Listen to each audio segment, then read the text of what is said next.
anos de idade.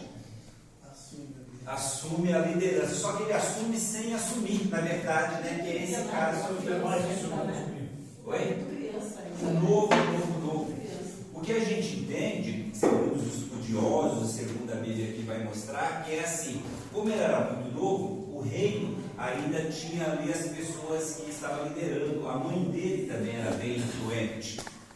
E as pessoas boas do reino lá ajudaram ele nesse início. Então, mantiveram ainda as leis, o cumprimento de tudo, enquanto Josias crescia. Ele não tinha idade de governar por 8 anos, era criança, mesmo em uma cultura que era avançada, onde as crianças já tinham uma mentalidade mais avançada, mas era um mundo novo. Mas, quando ele chega aos 16 anos de idade, aí ele começa. 16 anos, que é aqui. Se a gente prestar atenção, a gente tem que fazer as continhas aqui, ó. Tinha Josias 8 anos de idade quando começou a reinar, e reinou 31 anos. Fez o que era reto perante o Senhor, andou em todo o caminho de Davi seu pai, e não se desviou nem para a direita nem para a esquerda, porque no 8º ano do seu reinado. Então ele tinha 8 anos, no 8º ano, aí ele já tinha 16. 16 anos já tinha maturidade. É que, em termos de cultura, é complicado. Analisando para o nosso tempo de agora, o rapaz de 16 anos hoje não tem capacidade para nada, né? Hoje, mas quando a senhora era mais nova, quando eu era mais novo, 16 anos já era pai de família. Mulheres no Nordeste casavam com 13, 14, 15 anos. 14, 15 anos já era mais. Tinha filhos, Então, a cultura ela muda de época em época. Então, 16 anos, sim, se é criado no reino, com bons professores, bons sacerdotes, já tem conhecimento. E Josias foi esse caso. Com 16 anos, ele já começou a ter um entendimento maior sobre Deus. E aí começou a buscar a Deus. E aí começa a fazer aquilo que é certo e aquilo que é de direito para com Deus. E quando ele completa 20 anos de idade, aqui fala, aqui, ó, porque no 8º ano do seu reinado, então 16, sendo ainda moço, começou a buscar o Deus de Davi seu pai. E no 12º ano, 12 anos de reinado, com 8, que ele tinha 20, aí 20 anos já estava um homem feito já, aí já começou a fazer aquilo que é certo. Então, ele começou o seu reinado novo, mas não tão novo. Começa com 16 anos e com 20 anos já entende. Então ele vem nessa pegada aí de um avô que fez tudo que é errado, instituiu mais ainda a idolatria lá em Israel. O filho dele, do avô, né, que era o pai dele, mantém ainda fazendo as coisas erradas, e ele vem nessa época. Ele começa a buscar ao Senhor, aí com 16 anos, e Deus começa a mostrar para ele o que ele tem que fazer para a nação. E é isso que a gente vai estar estudando. Então Josias, ele vai fazer 4 coisas boas, vai ser 4 pontos positivos para ele, para a nação. Eu vou falar aqui os 4 seguidos e depois a gente vai estar desmembrando esse. Então, os 4 pontos que a revista vai trazer, o que de fato ele fez é purificação da nação. Purificação da nação, restauração do templo, ratificação da aliança do Senhor e restabelecimento da Páscoa. Ou seja, a nação que estava toda contaminada de ídolos, ele vai tirar. O templo que estava as moscas lá, né, muito ruim, ele vai restaurar. A aliança que Deus havia feito desde Abraão, ele vai mostrar que Deus ainda não se esqueceu e vai restabelecer a Páscoa, que é o grande livramento que Deus deu aos judeus e o significado. Então a gente vai estar vendo aqui primeiro a purificação da nação. Então ele começa com 16 anos e logo o que ele faz? Ele começa a ver que Israel estava mal. Naquela época lá, Egito, as outras nações estavam instituindo todos os deuses ali. E ele percebe que Israel não estava diferente. Deus que fala, eu sou o único Deus, não terá deuses além de mim. E ele consegue enxergar isso, ele consegue ver que o grande problema da nação é isso, é a idolatria, é buscar a força naqueles que não era Deus, que está registrado aí em 2 Crônicas, do 34, do 3 ao 7. Então ele já começa a derrubar os altares ali. E o que o pessoal faz? Eles faziam nos bosques, né, nas florestas, eles iam lá e erigiam ali algumas pedras e ali em cima eles faziam sacrifícios, até mesmo sacrifícios humanos, né? Manassés, se não me falha a memória, ele sacrificou os próprios filhos, né? Coisa que Deus abomina. No caso de Abraão, totalmente diferente, né? Deus, ele pediu ali, na verdade, uma prova de fé, mas Deus, ele nunca teve essas coisas, de fazer esses pactos aí, de sacrificar uma criança sem propósito, sem nada, totalmente condenado. E Manassés fez isso, sacrificou os seus filhos. Então eles iam para a floresta, em lugares altos, nos montes, nas montanhas, e fazia isso, colocava ali aquelas imagens de esculturas, eles pegavam árvores, né? E nas árvores eles cravavam ali, faziam aquelas imagens, aqueles postes ídolos, e ali eles sacrificavam, ali tinha as orgias, ali eles bebiam, ali se entregava um homem com o outro, tudo bagunçado.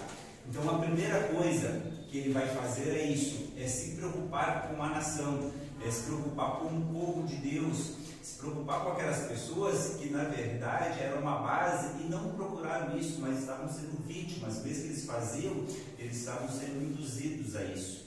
Então a preocupação de um rei sempre com o povo, com aquelas pessoas que não conseguem mais fazer as suas próprias escolhas. Por isso que tinha os reis, sacerdotes que eram guia espiritual. Então a preocupação dele não é com ele em primeiro lugar, a preocupação era com o próximo. Ele pensa no coletivo, ele pensa na nação, e aí ele vai e destrói tudo isso. Então aí, conforme a revista, né, ele derruba os altares, ele pega tudo aquelas coisas, ele taca fogo, ele destrói o que era de ferro, ele faz ali uma fogueira e funde tudo aquilo, extermina ossos dos sacerdotes lá, ele pega e termina de queimar em cima dos altares para profanar tudo. Vox, no sentido do conhecimento de hoje, o que é um Vox? Na verdade, é uma floresta mesmo, era uma parte lá de mata que eles entravam lá para fazer isso. Não tinha uma água assim? Poderia ter também um Porque rio ali. quando a gente fala Vox, geralmente tem água, né? E tem peixe, e tem as pedras assim em volta. Então, é só uma confirmação de uma coisa própria. A gente, um dia, se a gente tiver a oportunidade, a gente tem uma convicção, uma certeza daquilo que a gente está falando. Mas, algumas religiões, né, elas ainda vão dentro das matas fazer ali algumas oferendas para o Deus deles e tal, e vai nessa linha. Agora, na segunda, aqui que o irmão citou, que quando ele responde na Bíblia, vai me aparecer um monte que é para lá embaixo. Que rebuliço que não vai sair.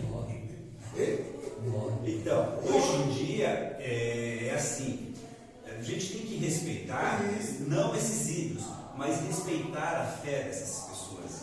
Essas pessoas, elas estão cegas.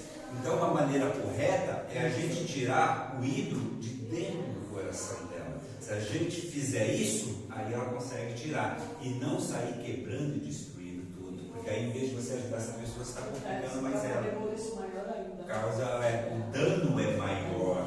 Não concordamos, mas respeitamos. Respeitamos. Hoje vivemos em um país laico. Do jeito que eles são obrigados a respeitar a nossa fé, o nosso culto, nós respeitamos a eles. Mas o que a Bíblia define como erro, isso nós temos que falar sempre. A gente respeita a pessoa, mas os erros são sempre erros.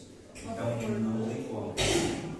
Era realmente assim. Mas quando eles se convertiam, se voltava tudo numa maior moleza. Mas enquanto o Espírito Santo não falava, era aquele, né? Isso mesmo. Aquela idolatria, aquela coisa. Quando se convertiam realmente, aquilo para eles era nada, como nós para nós hoje. Se vão derrubar, derrubam, tudo bem. Sim. Né? Então, eu sei que naquela época também era assim, né? Eles idolatavam, mas quando eles tinham conhecimento realmente da verdade, aí depois. Na época deles era mais fácil porque a nação era de Deus. Deus já havia determinado. Então eles não poderiam. Eles não estavam em uma nação diferente ali para explicar tudo aquilo. Então era a nação deles que Deus proibia e todo esse pecado, alguns era passível até de morte. Então ali eles poderiam sim, o rei poderia ou qualquer outra pessoa poderia ir quebrar e destruir, mesmo que isso poderia causar, mas ali eles estavam amparados pela lei de Deus. Então eles estavam dentro de uma nação na qual Deus falou: vocês não farão isso. Então todas as pessoas deveriam sim condenar todos esses tipos de pecados. Hoje em dia que estamos em uma cultura diferente, né? Mas o erro sempre vai ser erro, não tem jeito. Armando, as coisas mudaram? Não.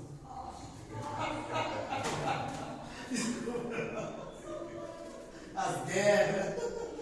Mudaram algumas coisas, né? Antes era contra a espada, aí aprendemos que hoje é interno, né? Não mudamos mais contra a carne e o sangue. Gosto Né? muito dele. Então o primeiro passo que ele fez foi esse. E na nação lá, ele pegar e fazer essa purificação. Agora, o que acontece? A gente tem que fazer uma aplicação para a nossa vida. Sim. Existe um pensamento, né, que chama solidariedade da raça.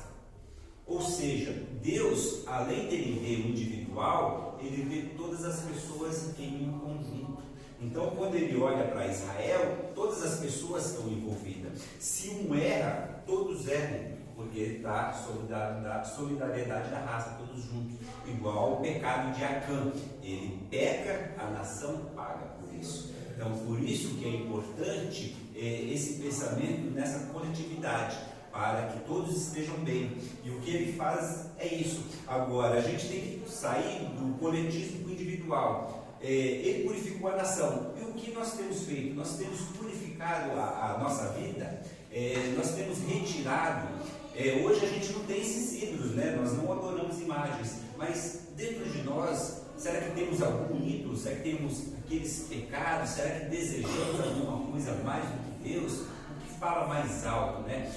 Dentro do nosso coração, será que de fato é Deus? Se for, glória a Deus, mas se não for, a gente sempre tem que fazer essa purificação, essa avaliação, essa limpeza, né? Será que o dinheiro, o poder, a ganância, o que está atrapalhando, né, a nossa vida para com Deus? Então essa é a aplicação dessa parte, uma purificação da nossa vida. Esse é o primeiro objetivo aí. O segundo, esse aqui é gostoso, né? Porque ele vai se preocupar com a restauração do templo. A gente tem que entender assim, o templo era a vida ali de Israel. Tudo acontecia com o templo. Ali estava toda a vida religiosa, a vida política. Todas as nações em volta, eles tinham ali também os templos deles, né? Então, eles tinham ali os deuses, eles tinham que entrar ali naquele templo, oferecer as comidas para os deuses, a organização, a limpeza. Em todos os países, o templo era importante. Em Israel também era, porque Deus mostrou para eles que tinha que ter um lugar central, onde seria feito ali os sacrifícios, onde seria a oração. Então o templo era mais do que uma igreja hoje, era onde tudo acontecia, era a capital de tudo. Quando Salomão faz ali um templo, né, e oferece, era a casa de Deus. Quando a pessoa estava longe, tinha que orar voltado para o templo. Daniel fazia isso, né? Ele orava mesmo longe na Babilônia, voltado para o templo. Porque na cabeça daquelas pessoas, onde vai haver uma progressão, era onde Deus estava, era onde que Deus ouvia. Então você tinha que olhar para o templo. E o templo era importante por causa disso. Se o templo estava todo organizado, sinal que o país estava organizado e as vidas organizadas. Mas se o templo estava bagunçado, a vida das pessoas estava bagunçada. E hoje também a gente consegue fazer essa avaliação, né? Se você entrar numa casa, não que a gente repara, né? Mas você começa a olhar, né? Então, tem casa que fala, meu, Não, que é repara, já reparando. Pra quem enxerga, tá lá. Você entra numa igreja, você vai olhando, você percebe, tem um culto, tá ali. Se a igreja está bem organizada, porque as pessoas estão preocupadas com essa organização. Se está tudo bagunçado, porque as pessoas estão. É algo que reflete. É notório. É notório. O que está dentro do interior vai ser visto no exterior. Não tem como. E aí o templo estava bagunçado. Porque Manassés, o que ele faz? Ele começa a fazer adoração para os ídolos lá nessas florestas, nesses bosques. E tira as coisas do templo ainda, né? Eles furtam, roubam, extravia. Aí o filho dele também faz coisas e imagina o templo lá sem nada. E Josias, ele vai no templo lá e percebe isso. Está tudo caindo aos pedaços, não tem mais os objetos, as pedras que eram bonitas estão todas mal acabadas, não está pintado. Então ele começa a fazer isso, que é uma restauração no templo. E é isso que a gente está fazendo aqui nessa igreja, é isso que foi feito parcial, é isso que estamos analisando. Nesse ponto, essa revista vem de encontro totalmente com essa igreja. Então, 3 pontos aqui que ele faz, Josias. Ele vai arrecadar dinheiro, né? Mesmo naquela época lá, o dinheiro era importante. Esse dia eu estava lendo um livro, eu achei interessante a fala, né? Porque, não sei se foi um pastor ou alguém fez alguma coisa para a pessoa, e a pessoa falou assim, como eu posso te agradecer, né? Aí ele falou assim, depois que os fenícios, né, se não for a memória, inventaram dinheiro, agora tá fácil, né? Agradece com dinheiro, meu irmão, porque com dinheiro você pode comprar tudo. Então, quer queira ou quer não, é o dinheiro. Na igreja, a gente não vai trazer mais aqui uma galinha viva, você não vai trazer mais é dinheiro. Por isso que nós temos aí as nossas contribuições, fazemos aí com amor, nós temos os nossos dízimos, a oferta, então temos que arrecadar. Vai fazer uma obra? Traga. Se você tem uma tinta, casa de tinta, tudo bem, mas se não, é dinheiro. Tem que ter, você tem que arrecadar, não fazendo peso para as pessoas, né? Igual Salomão, o filho dele, mas de uma forma, cada um consegue ajudar. Tem algumas religiões que eles doam bem mais do que 10% do salário deles. Mas acho que são 30%, acho que são os muçulmanos. 30% é destinado ali à causa na qual eles acreditam. E tem outros que eles vão doando mais. Por quê? Porque eles entendem que a vida é aquilo dali. Não adianta você ter um dinheiro guardado e você está. E as pessoas às vezes não entendem isso, né? Mas nós entendemos. Então a primeira coisa que foi feita foi a arrecadação de recursos. Com esse dinheiro, administrar bem. Algumas igrejas pedem o dinheiro, mas administra mal, está extraviando para cá, para lá, não direciona para a coisa certa. Então, aí é direcionar. E o terceiro item é executar. Então, você tem os recursos, você compra aquilo que é necessário e você vai executar. Então, tudo aquilo que nós vemos que a igreja precisa fazer esse projeto aqui. Então, aqui a aplicação. O que temos feito para restaurar a nossa igreja? O que temos feito para restaurar a nossa vida, né? A nossa família? Será que estamos fazendo a coisa certa? Será que está tudo seguindo esse cronograma, se arrecada tempo? Então, precisa aprender mais. Então, o que eu preciso? Eu preciso de uma Bíblia com estudo, eu preciso de livros, eu preciso de um celular melhor, eu preciso de uma internet, vou planejar, eu preciso de dinheiro para comprar isso, então eu vou organizar e separar. Agora eu vou procurar e depois executar. Então, a gente pode pegar esse princípio, né, de fazer tudo certinho, não sair endividando ou comprando aquilo que não é necessário. Então, nesse pensamento do irmão João aí, que já foi empresário, né? Se não tiver uma organização, se não saber o que é as prioridades, comprar no tempo certo, não é isso? Aí se complica. O irmão lógico que está aí na ativa também, né? Nós vamos aqui, irmão, para os 3 pontos principais, né? Primeiro, submissão é seguir. A fidelidade guardar e a obediência é cumprir. Então, esses 3 itens aqui, né? né? Sempre observar, né?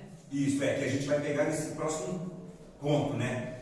Então a gente separou ali o primeiro, né? Que foi a purificação da nação, que ele tirou toda a idolatria. Agora o templo, que é da igreja, o que ele fez, e agora a gente vai pegar essa parte aí, que é ratificação da aliança com o Senhor, que as pessoas esquecem, né? Então, antes de começar esse outro tópico, só para sobre o primeiro ainda, da restauração. É interessante aí que o vô dele, né, o Manassés, né, estava idolatrando, né, indo pelo caminho errado, mas no final, né, ele estava sendo perseguido pelo exército inimigo, pelos assírios, né, e ele se arrependeu, né, ele clamou a Deus, e Deus ouviu o clamor dele e mudou a situação.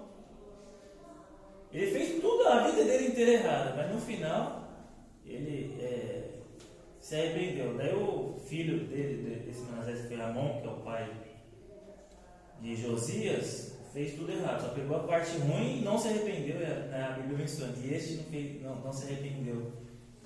E daí vem Josias, percebe isso e faz essa reforma, essa restauração espiritual, né? E daí que eu queria destacar, né? O primeiro passo da reforma espiritual é se arrepender, né, do pecado, né? É tirar o pecado, né? Então ali, apesar das duas coisas andarem meio que parece que o espiritual se via muito bem ali se refletindo no físico, né? Hoje às vezes a gente não consegue fazer essa correlação, né? Como que o espiritual se reflete no físico. E daí a nação estava toda desviada, porque estava em desobediência, estava em pecado. E Josias percebe isso e ele consulta a profetisa Hulda lá, e ela fala, ó, Deus já falou que está todo mundo desobediente aí, todo mundo vai ser punido, mas por causa da sua restauração, por causa do seu arrependimento, o cenário vai mudar novamente. Então, né, na aplicação, né, quando nós se arrependemos do pecado, expurgamos, tiramos, espiamos essa coisa errada, há um reflexo na nossa vida física, né? O espiritual que tem um reflexo na nossa vida física e nas outras pessoas que estão em volta. Olha que interessante. Josias teve essa consciência, né? O Espírito Santo convenceu ele daquele pecado, orientou ele daquela situação errada, ele mudou o cenário dele, que deixou de sofrer ou morrer, e de toda uma nação. Então a importância de nós fazermos essa reforma espiritual, que nós iremos melhorar para nós e para os outros. Olha o impacto que tem essa questão de se arrepender e se livrar do pecado, né? Porque o pecado traz morte, né? O pecado traz consequências dolorosas, e Josias ele percebeu isso, fez essa reforma, se clamou a Deus, consultou, buscou, daí começou toda aquela reforma que o irmão vai continuar falando, né? Então a importância de nós como cristãos, né, é fazermos diariamente essa reforma, né? Porque hoje pode ser que 10 anos para cá eu fiz essa reforma, mas pode ser que hoje para amanhã eu pare de fazer essa reforma e comece a me desviar pelo pecado, né?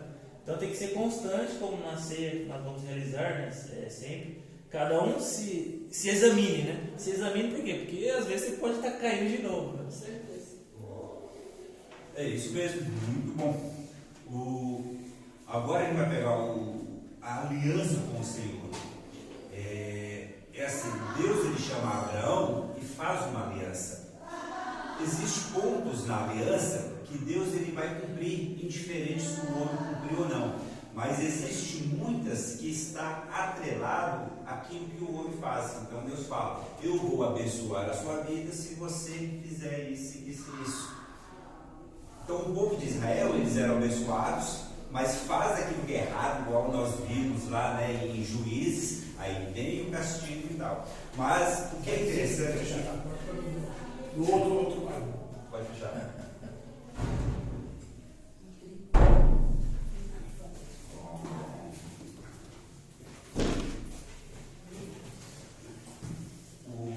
Olha só, uma das questões que é muito tratado lá no seminário e às vezes na igreja é sobre o chamado, né? A pessoa é chamada para pastorado, é chamado para isso, é chamado para ser missionário. Tem um livro, Missões até o Confins da Terra, que ali tem uma missionária, a Lady Greus. Eu gosto muito que ela fala no final da história dela, né? Ela... Ô, meu irmão, por favor.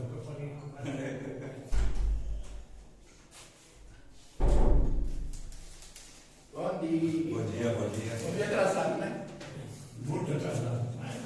Não tem problema não. Tem. Deus perdoa. Aprendemos aqui que se arrepender, Deus perdoa, não importa. O importante do já é um culto, né? Falei de Jesus. Então essa missionária, ela fala no final o seguinte, ela fala assim que Deus não havia chamado ela para ser missionária. Ela fala só, provavelmente Deus chamou, era um homem, e no caminho ele acabou quebrando a perna, sei lá o que aconteceu, e eu me dispus. E aí o ministério dela foi muito abençoado. O que eu tenho para mim, no meu entendimento, é que algumas pessoas de fato Deus escolhe, mas todo aquele que se prontifica a fazer alguma coisa, Deus usa. A pessoa, eu não tenho dom para pregar, mas assim, eu queria pregar a tua palavra, ajuda.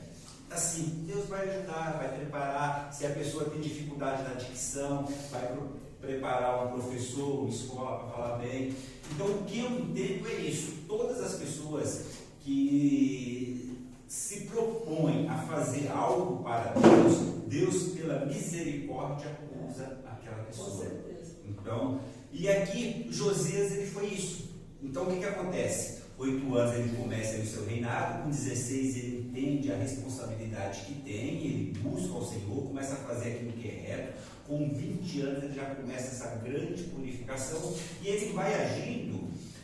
Deus não o chamou para fazer essa grande reforma, mas viu nele esse grande desejo, ele começa a fazer. E aí Deus vai direcionar ele para que agora as coisas saiam totalmente corretas. O que acontece? Na época de Manassés, quando ele negligencia o templo, os livros, as leis, principalmente de Deuteronômio, ficaram guardadas e esquecidas, ou dentro das paredes, ou em uma biblioteca, ou lá no canto.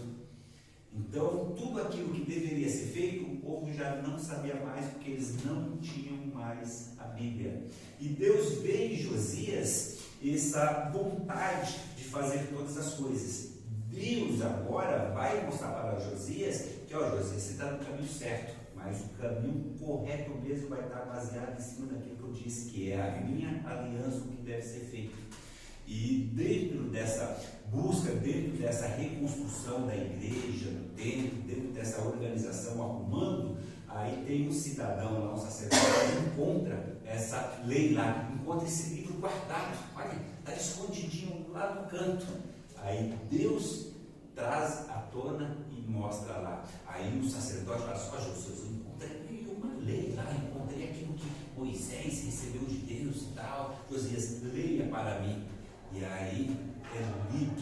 E Josias, após ouvir tudo aquilo, fala, está tudo bagunçado mesmo. Por isso que a nação está tudo errado. Deus fez uma aliança, Deus está cumprindo a parte dele e o homem não está cumprindo em nada. A gente não está fazendo nada. Aprendeu na hora, né? Na hora ele falou assim, agora eu estou entendendo por que está tudo essa confusão aqui, é a mesma coisa. A gente pega a Bíblia e começa a ler, aí você fala, é isso mesmo, Deus fala que é bom, e eu pensando que Deus estava castigando as pessoas. Não, aqui os mandamentos de Deus é bom, né? Em 1 João 5,3, não é penoso. Então você começa a entender, foi isso que Deus fez, trouxe à tona ali o livro, Josias escuta e fala, tá, estamos no caminho certo, mas dá para fazer melhor ainda. O que temos que fazer? Aí, isso que a senhora falou, minha irmã, que é as 3, submissão, fidelidade e obediência.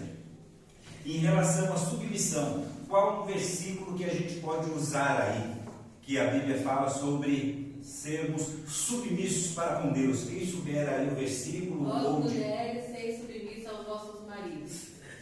Mas ele tem que continuar, né? Como o marido é a Cristo, né? Senão não pega muito, né? A submissão. submissão. O exemplo é Cristo.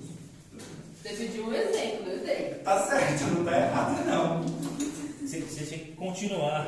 Tem que continuar. Você parou na parte A. Você só vai ser submisso ao seu esposo se ele estiver no caminho do Senhor e fazendo o que é reto. Aí sim, senão você se complica. Se ele fizer o errado, se você submitir a ele, complica. Então, submissão a Deus, ser aí submissão no sentido de seguir, não é isso? Submissão de saber que está abaixo e fazer aquilo que ele pede. Segundo, fidelidade. Que versículo a gente pode usar aí para fidelidade aí de Deus, de nós para com Ele? Quem lembra de algum versículo aí? Ou de cor, ou só um versículo, ou um tema?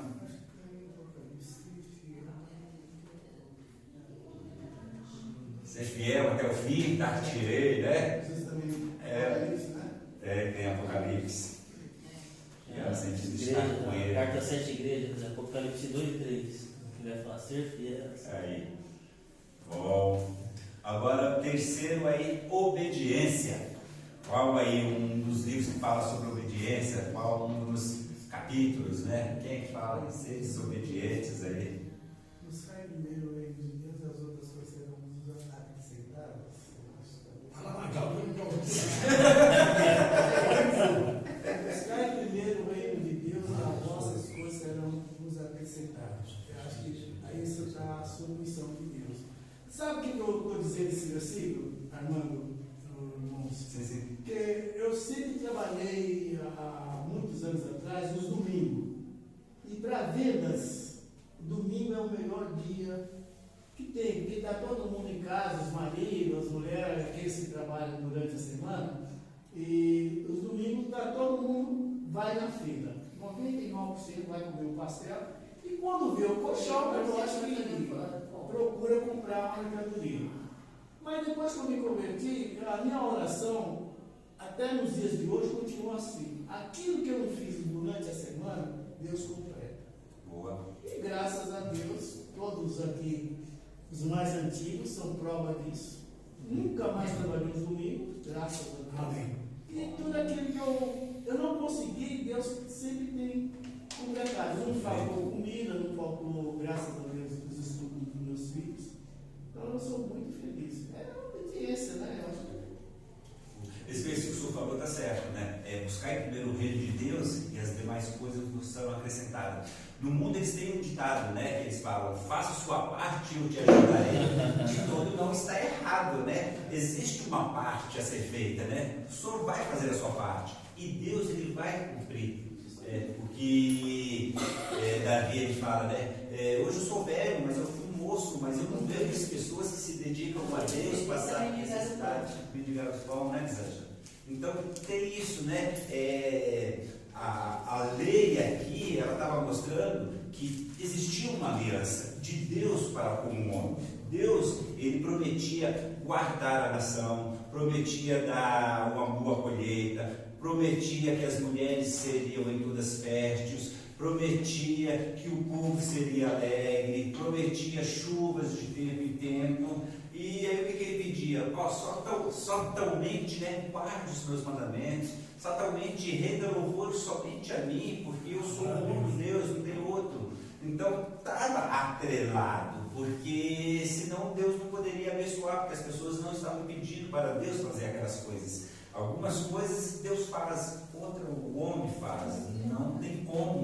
Não adianta Deus falar, Rodrigo, você vai ser um bom pregador, se ele não ler a Bíblia, não se dedicar. Rodrigo, você vai administrar bem aí a parte da escola bíblica dominical, se ele não parar e não pensar, chegar na casa dele, como é que vai ser? As revistas aí, como que a gente vai estudar se alguém não fizer isso? Então ele vai ser bom, Deus vai abençoar a vida dele. Isso tá, mas ele tem que fazer essa parte. Essas revistas, elas não caem do céu para nós. Alguém tem que ir, comprar, pesquisar, é boa sobre o que fala.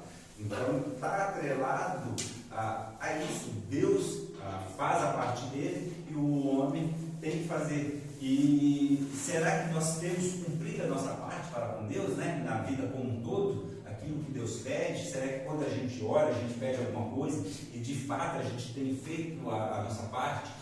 Nessas quartas-feiras, nesse mês, assim, foi nos ensinado sobre a fé com uma ênfase maior, né? Eu aprendi muito sobre a fé. Eu aprendi que a fé, assim, eu estou com um problema de saúde e eu não estava conseguindo ver a cura.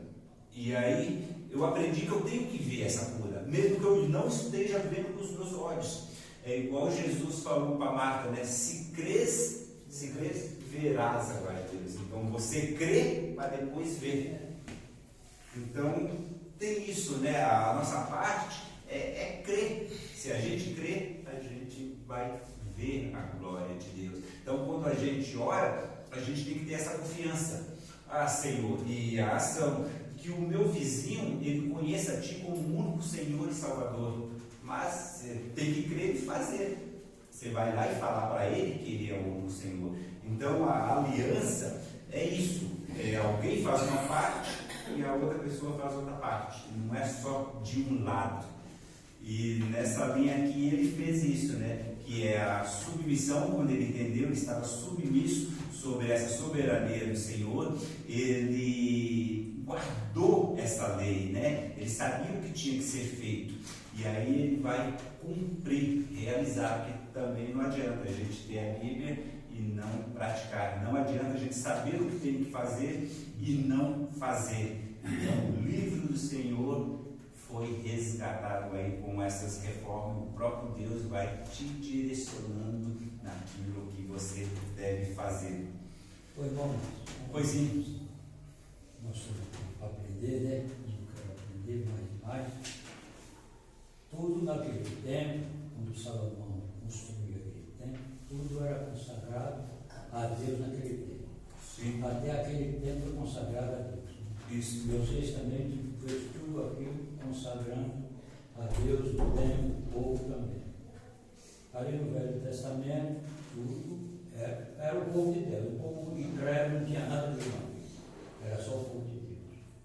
Agora, para nós hoje, o que é que nós devemos consagrar a Deus? Qualquer um de nós também.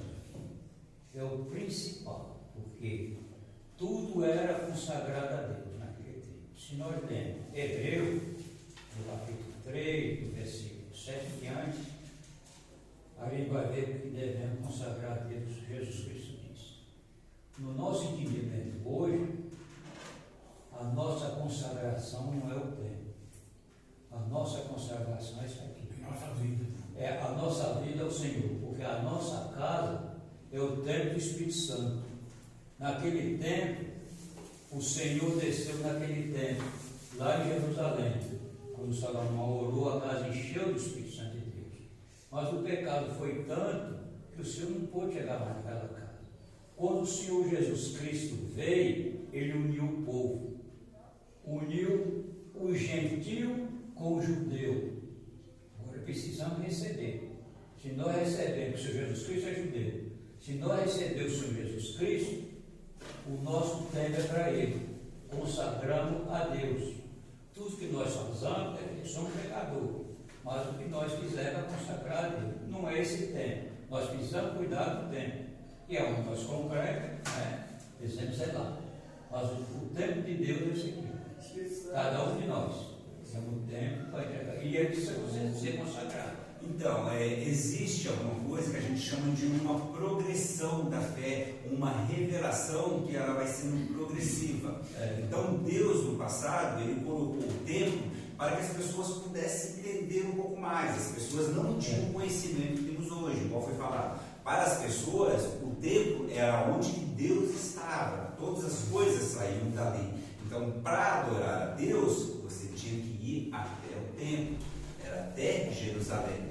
Então, ali era especial. Aí a gente vai chegar quando Jesus Cristo, ele fala, ó, esse templo não ficará pedra sobre pedra, vai ser destruído. Ele vai falar para a samaritana, olha, chegará o tempo, que é agora mesmo, os verdadeiros adoradores adorem em espírito e em verdade, não precisa mais do templo. E aí na consagração vai ser em Romanos 12 lá, né? Que está lá, Romanos 12, 1.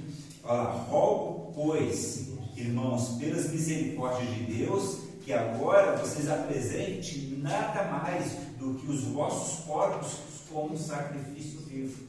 Agora, o que vai ser santo é o seu corpo nesse sentido mesmo. Para que você, o sacrifício vivo, santo e agradável a Deus, que é o vosso culto. Que agora o seu culto é em qualquer lugar. Não precisa mais no templo. E agora sim, você não vai concordar com as coisas erradas e a sua mente sempre vai estar renovada. E aí você vai experimentar e você vai saber e praticar a boa, agradável e perfeita vontade de Deus.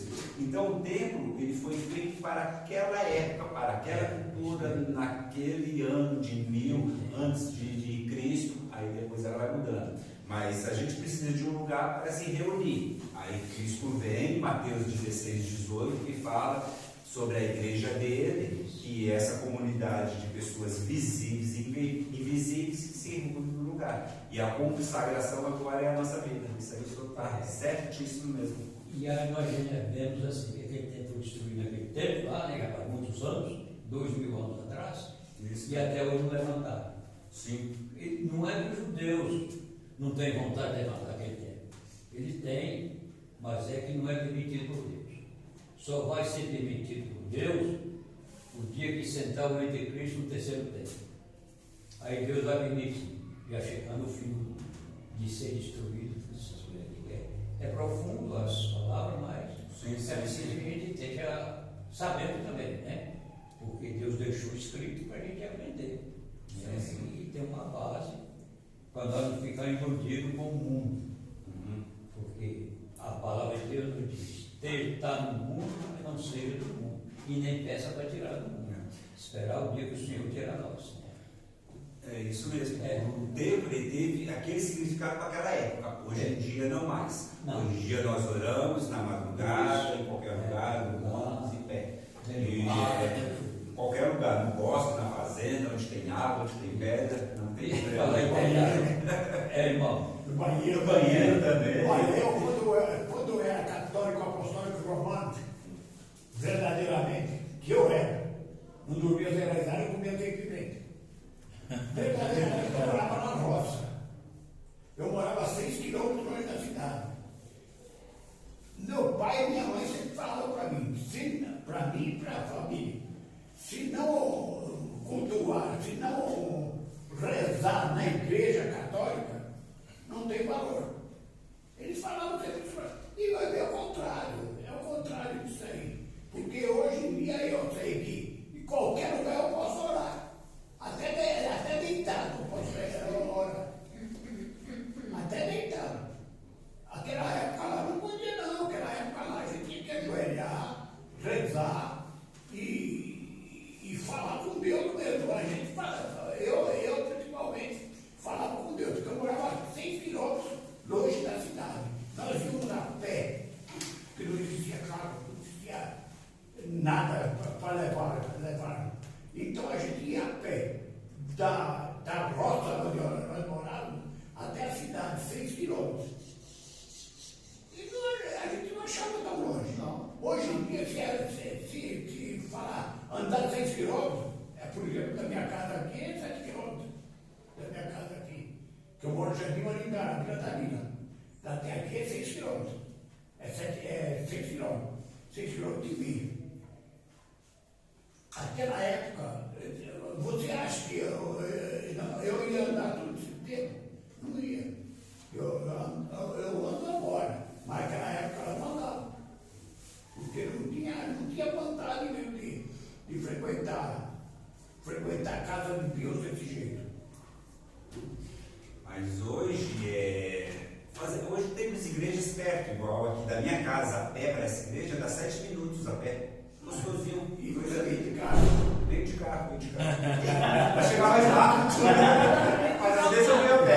Ô, Marcos, da sua casa até a igreja lá que você Ponte Rasa. congregava, vamos colocar assim. Sim. Ponte Rasa. Ponte Rasa. Quantos quilômetros?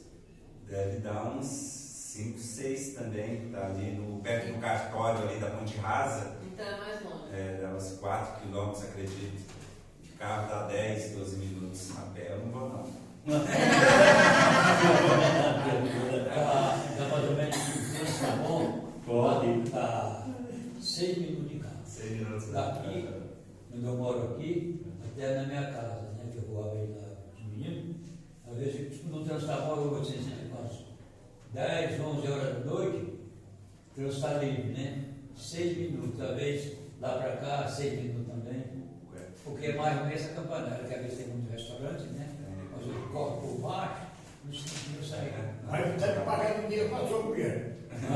Vai evitar de pagar o almoço. Aí os meninos moram lá e às vezes tem hora que eu vou lá, faço uma visita, às vezes eu vou de madrugada, de noite. Então, do jeito que no templo estava associado lá à vida, hoje em dia na igreja aqui também. Igual ontem. Ontem nós viemos aqui com café tarde. Que coisa linda, que gostoso. Tudo bem que estava frio, né? Mas assim, é na igreja que as coisas Só que acontecem. eu não vi pregação nenhuma. Ontem teve. Eu só foi exemplo da pregação, ainda não teve pregação. Falaram, o pastor falou alguma coisa, mas não falou sobre pregação. Eu aprendi ontem lá que Deus vai estar comigo, diferente da minha idade, que eu vou ficar forte, eu vou ficar gostoso. Agora, mas você sabe que eu acho importante que na velhice também nós damos frutos. Aquela passagem que tem. Danada. Não, é aquele livro que. Jim Swag. Aquele brasileiro.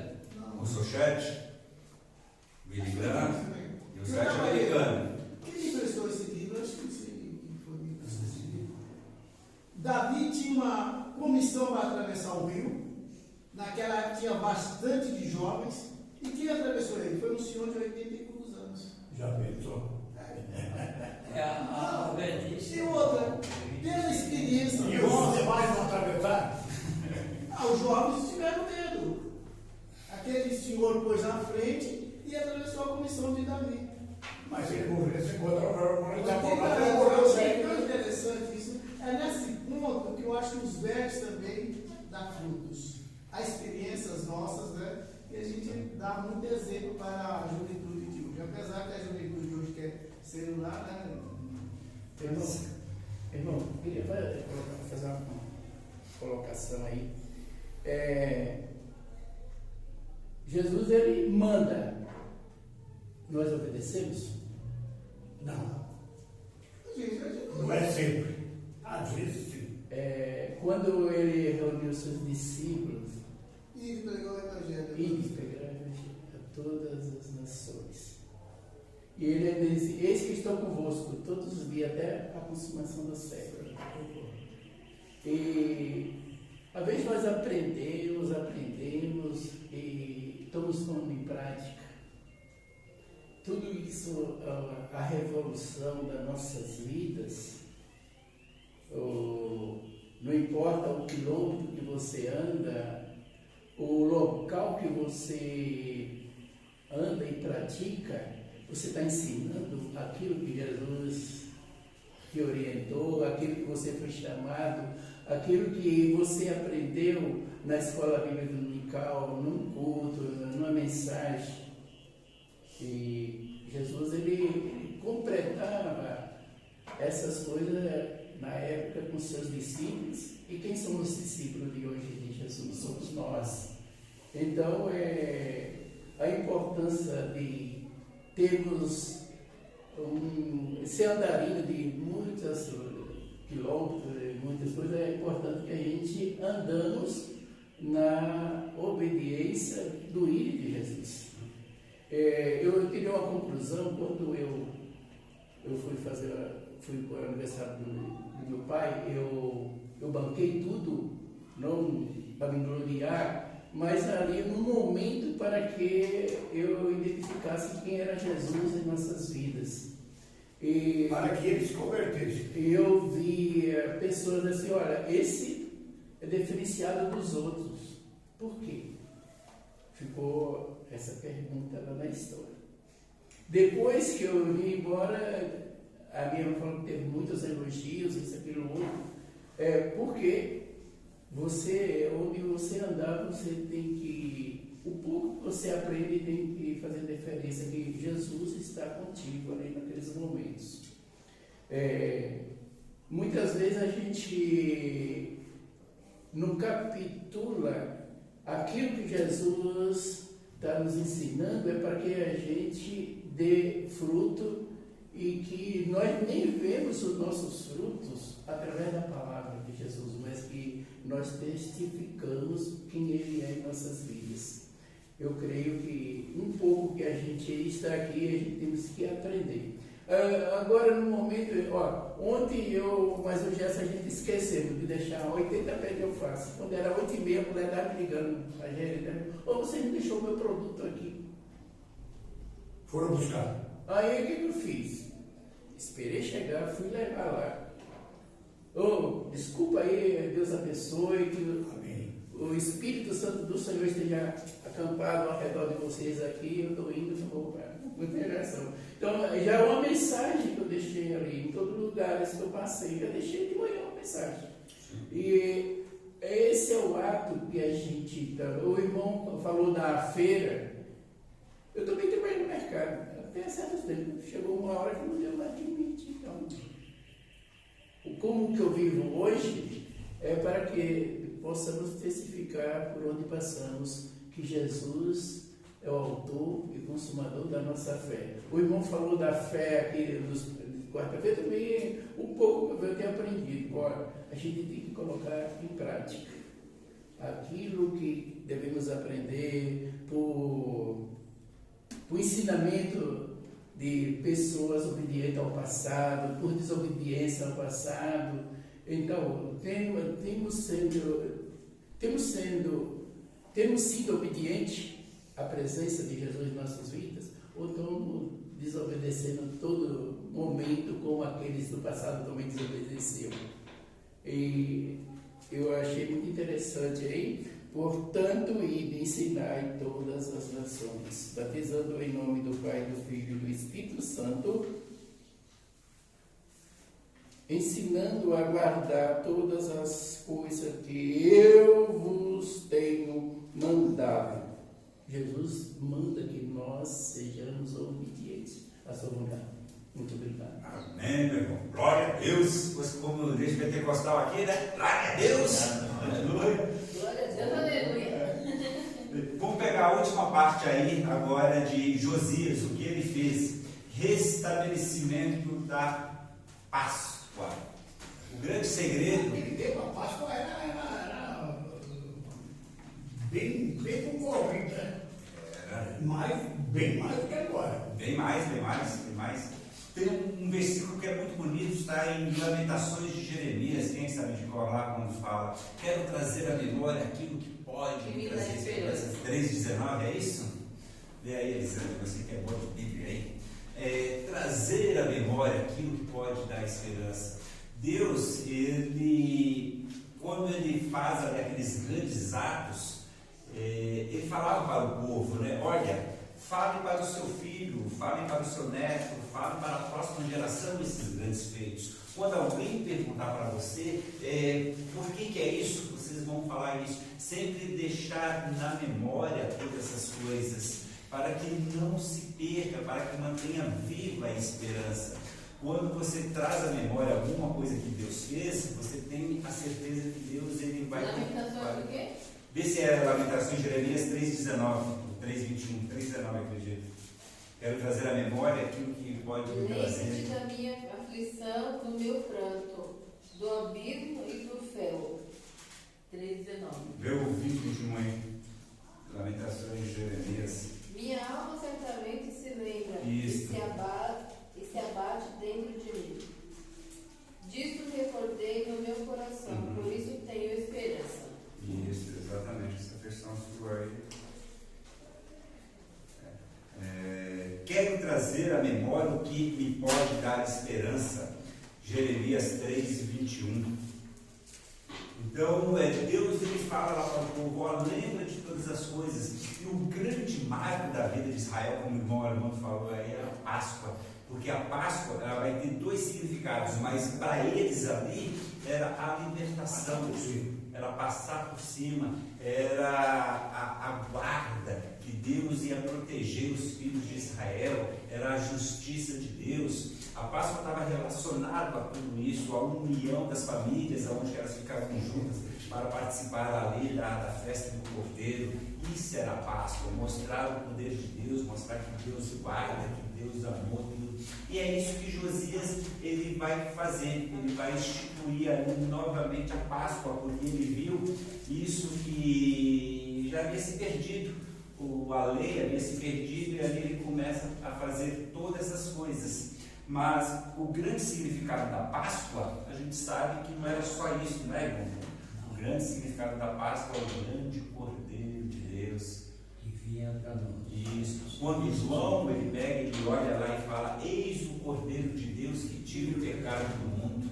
Esse era o Cordeiro. Então, um Cordeiro que haveria de ser morto. Quando João ele fala: eis o Cordeiro de Deus, ele está falando: ó, esse Cordeiro vai ser morto.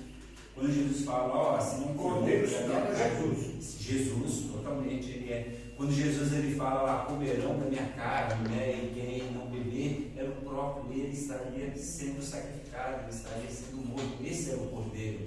Então, o povo, eles conseguiram uma libertação física do Egito. Agora, através de Cristo, que é o Cordeiro, através dessa Páscoa espiritual, nós temos aí a libertação de um pecado, nós temos a libertação de uma condenação. Hoje, eu acho que uma das coisas que eu aprendi, que eu acho mais lindo é a diferença da graça e misericórdia de Deus, né? Quando eles falam, a misericórdia de Deus é nos tirar de onde a gente merecia, que seria a condenação. Então, isso é misericórdia. Qual é a misericórdia de Deus? Eu seria condenado e Deus usa a misericórdia e me tira dessa condenação. E qual é a graça de Deus? A graça de Deus me dá alguma coisa que eu não teria condições de pagar, que é a salvação. Misericórdia é tirar uma condenação e graça é dar a salvação. Então, essa explicação eu achei linda. E a Páscoa ela traz esse significado, né? Que é o Cordeiro Pascual, que é estarmos unidos com Cristo, que é a certeza da salvação. E aquela parte, irmão, aí que a Alexandre bem era, só foi só para o povo de Deus. Deus filho, os primogênitos morreram tudo, dos outros, né? Sim. E eu digo, os filhos de Deus, tudo foi salvo por aquele sangue no obreiro daquelas portas. E nós hoje somos salvos pelo sangue de Jesus Cristo. É isso mesmo. Crucificado com Ele, pode dar glória a Ele, que nós temos vida eterna. Então, ali, através dessa Páscoa, aqui para estar encerrando já aí para o final, ele fez a unidade do povo, o povo ficou totalmente unido. Através dessa união, o povo entendeu que deveria adorar o Senhor. Então, na unidade, teve o espírito de adoração e a vocação do sacerdote. Cada um começou a cumprir o seu papel designado. Cada um foi chamado. O templo que estava vazio, agora as pessoas vão trabalhar no templo. Aplicação. O que temos feito para avivar o espírito de adoração aqui na nossa vida, em nossa igreja e em nossa casa? A reconstrução está sendo feita, mas agora precisamos ter espírito de verdadeiros adoradores. Aplicação para a minha vida. Então, o que entendemos com a história de Josias? Intimidade com Deus ajuda a mim e as pessoas que cercam, como o Rodrigo mesmo falou. Você sendo abençoado, as pessoas vão desfrutar dessa bênção. E diante da palavra de Deus, tenho que me quebrantar, agir e obedecer. Essas três coisas. Não é só você se arrepender, não é só você querer fazer alguma coisa, de fato se arrepender e agir. Se Deus fala aí para a gente ir pregar o Evangelho, que vá. Se Deus fala para a gente perdoar, que perdoa. Então, assim a gente está terminando. O nosso irmão hoje vai dar aí a última contribuição e depois estaremos aí dispensados. Amém. Você sabe que eu penso assim comigo? Nós deveríamos ter um domingo da reflexão dos assuntos estudados durante esse trimestre, né? Por exemplo, eu pelo menos, eu aprendi muitas coisas. A menina, Dinamã, Ana, abençoada, Bem. então assim,